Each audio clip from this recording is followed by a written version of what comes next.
200 ming so'm pulunuz bor, 1000 so'm zdatisi bilan ko'rib turganingiz 450-500 sotilgan vetrovkalarimizni 199 ming so'mga olishni xohlaysizlarmi obunachilar?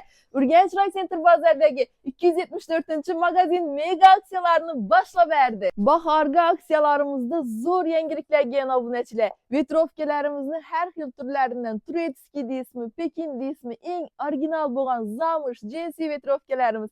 Xalasanızlar hozir trenddagi shunday prezidentskiy deb aytiladigan vetrovkalarimizdan uzuni, kaltasi hammasini arzon narxlarga qo'yib berdilar. Xudo xolasa bize bahorgi aksiyamizni boshladik.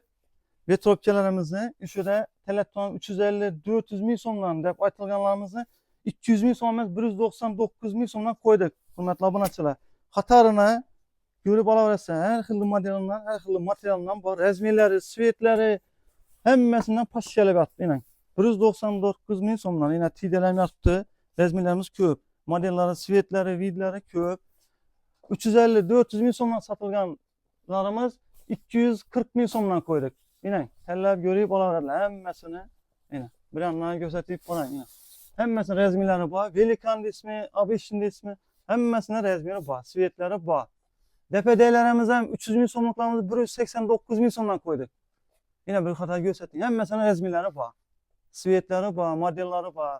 Çalulara geldik yine 180-190 ming so'mdan satilgan çalularımız 79 ming so'mdan. Yine svetler tellab olaveradilar. Yine gök, açık, qora, siniy. Xalaganın işine gelip tellasini içine qo'llab tutgan 79 ming so'mdan yine. Hurmatli obunachilar, yine qorasi, göki, sarisi har xil svetlarimiz bor. 250 ming so'm, 280 ming so'm, Turetskiy bormi, Xitoy bormi, hammasi 149 ming so'mdan. Prezidentskiy vetrovkalar 450-500 dan olib yurdik obunachilar. Qarab turinglar buni. Uzunlar ham bor, kaltalar ham bor. Endi tutganınızda 299 ming so'mdan beraman dediler. Dım akkuratni duradi, lekin har xil modellari bor. Obunachilar, hamma narsalarimiz skidkada. Magazinni bu tarafında sportivnilar qatori bilan arzon narxda turibdi. 350 ming so'm sotilgan sportivnilarimiz tutganınız 199 ming so'm. Üstü pasi obunachilar. Görüp turibsizlar, jaketlarimizni ham skidga qo'yib berdilar. Velikan razmerdagi montanalarimizni necha so'm olib yurbadingizlar?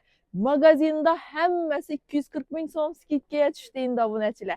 Bu tarafdagi original montana kiyimlarimiz, bular ham duvoyka.